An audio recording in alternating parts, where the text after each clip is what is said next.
Cover letter is the most important document after bank statement and tax return. It is the whole process of your visa.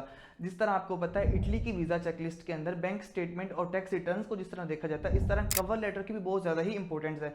Cover letter की base पे भी आपको 100% granted visa मिलता है। बहुत सारे students का वीज़ा एक रिजेक्ट होता है जस्ट एक कवर लेटर की वजह से।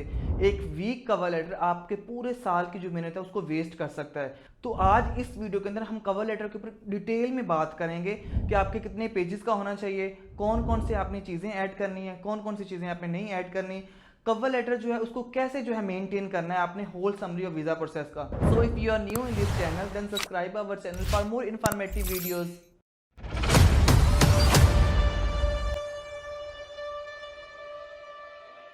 तो आज इस वीडियो के अंदर आपको टाइटल से भी आइडिया हो गया होगा कि आज हमारा जो मेन टॉपिक है कवर लेटर के ऊपर है।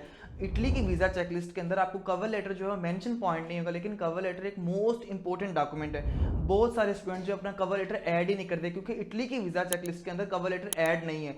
लेकिन इसका मतलब ये नहीं कि आपने कवर लेटर जो है उसको राइट नहीं करना, उसको लिखना नहीं, क्योंकि कवर लेटर आपके पूरे एक वीज़ा से लेके एडमिशन से लेके वीज़ा तक एक कंप्लीट आपको गाइडेंस प्रोवाइड करता है। एक इन्वेस्टर जो है उसको आइडिया होता है इस बच्चे के गोल्स क्या हैं, इसके एम्स क्या हैं, लाइक ये क्यों इटली ट्रैवल करना चाह रहा है, अपने कंट्री को क्यों छोड़ना चाह रहा है।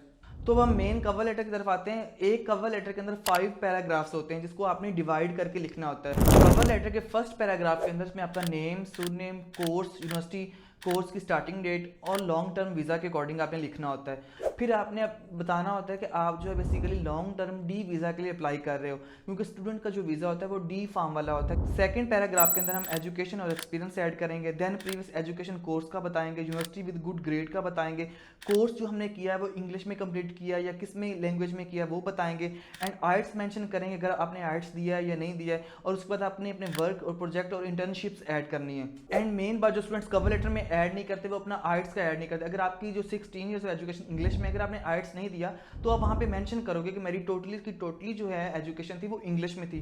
अगर आपने आइट्स दिया हुआ तो बेसिकली एक प्लस पॉइंट होता है कवर लेटर के अंदर, वहाँ पे आपने मेंशन कर देना है कि मैंने ये आइट्स जो है मेरे इतने बैंड रहे हैं और मैंने जो आइट्स है बेसिकली अपनी स्किल्स को इंप्रूव करने के लिए किया है। पैराग्राफ थर्ड के अंदर why this course and why this university and last पे वाई स्टडी इन इटली, ये लाइंस को हम ऐड करेंगे थर्ड पैराग्राफ के अंदर। अगर हम वाई चूज दिस कोर्स के बात करें तो इसमें बेसिकली स्टूडेंट्स का जो वीज़ा है वो रिजेक्ट भी इसी वजह से होता है। अगर आपका भी एडमिशन जो किसी इरेलीवेंट कोर्स के अंदर हो गया है तो आपने इसको मैच कैसे करना है। लाइक फॉर एग्जांपल अगर आप जोलॉजी के स्टूडेंट्स थे तो आपने फूड में एडमिशन जो है वो सिक्योर कर लिया है। अब इसका सिंपल हल ये है कि आपने अपना रिसर्च वर्क लास्ट जो डिग्री वाला आपने किया है वो आपने ऐड करना है। अगर आपका रेलिवेंट कोर्स है और आप रेलिवेंट डिग्री में जा रहे हो तो उसको भी आपका प्रूफ करना लाजमी है। आप बता सकते हो पाकिस्तान में वो टेक्नोलॉजीज नहीं है, अब मैं इटली में बेसिकली इस वजह से जा रहा हूँ ताकि मैं अपना जो थीसिस है उसको कंप्लीट कर सकूँ, अपनी एजुकेशन को है वो कंप्लीट करके मैं वापस आ सकूं ताकि मेरा जो रिसर्च वर्क है वो कंप्लीट हो सके। आपने किसी ना किसी तरीके उसको मैच जरूर करना है कि मैं ये बेसिकली कोर्स क्यों पढ़ना चाह रहा हूँ। अब वीज़ा इस पे बहुत ज़्यादा 2023 में तो बहुत ज़्यादा वीज़े रिजेक्ट इसी वजह से हुए कि आपका इरेलीवेंट कोर्स है। नेक्स्ट अगर यूनिवर्सिटी की बात करें कि आपने ये यूनिवर्सिटी की चूज़ क्यों की है, अब इसमें मैं आपको टिप्स देता चलूँ।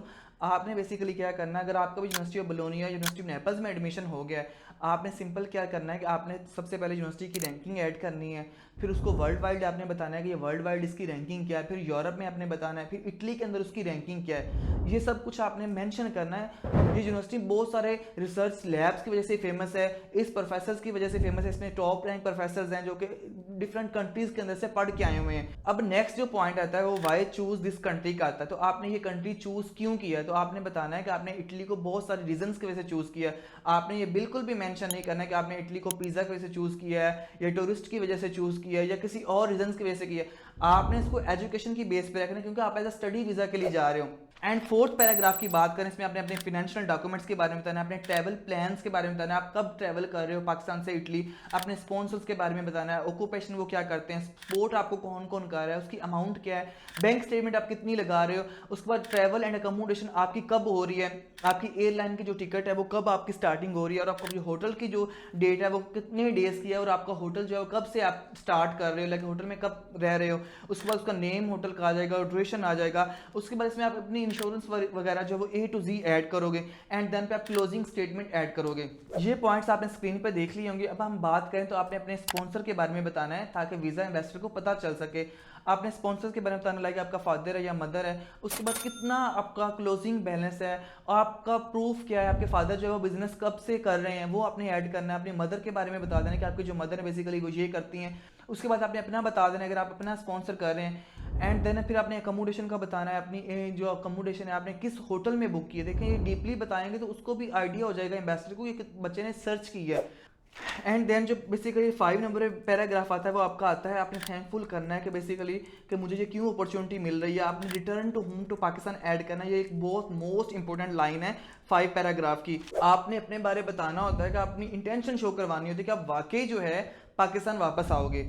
अब ये अगर आपने लाइन ना ऐड किया ऑटोमेटिकली आपका जो फिर वीज़ा रिजेक्ट हो सकता है। अब आप ऐसे कौन कौन से प्रूफ लगा सकते हो as a return to home जो उनको लग रहा हो कि वाकई ये ऑथेंटिक। आपने जो अपना मास्टर का कोर्स कर रहे हो बता सकते हैं मैं पाकिस्तान में इसकी बहुत ज़्यादा जो है वो कमी है, मैं इसको कमी को पूरा करना चाहता हूँ। उसके बाद हम कुछ ट्रिक्स एंड टिप्स की में हम बात कर लें, कवर लेटर को हम कैसे स्ट्रॉन्ग कर सकते हैं, उसके पेजेस क्या होने चाहिए। आपका जो कवर लेटर की जो लेंथ है 1.5 पेज की होनी चाहिए, उससे आगे तक नहीं होनी चाहिए। और आपने बेसिकली उसको कितना लिखना है, आपने 5 पैराग्राफ के अंदर उसको ऐड करना है। जो मेन पॉइंट्स आपने उसको बोल्ड कर देना है। बोल्ड करने के बाद आपने जिस तरह मैंने आपको पहले बताया यूनिवर्सिटी की रैंकिंग, कोर्स में आप क्या क्या कोर्स पढ़ोगे आपने वो ऐड करना। लाइक आप मास्टर्स में क्या क्या कोर्स पढ़ोगे वो आपने बताने हैं। वो आपको भी यूनिवर्सिटी की वेबसाइट से मिल जाएंगे कि आप जाकर ये कोर्स पढ़ोगे, आपने पहले ही बता देना है। अपना रिसर्च वर्क आपने पहले ही मेंशन कर देना है। ट्रैवलिंग डेट का आपने अच्छे से बता देना है। तो ये छोटी मोटी टिप्स हैं जिनकी वजह से आपका कवर लेटर बहुत ज़्यादा स्ट्रॉन्ग होता है और आपका 100% गारंटीड वीज़ा लगता है। आई होप आज की वीडियो आपके लिए बहुत ज़्यादा ये टिप्सफुल रही होगी।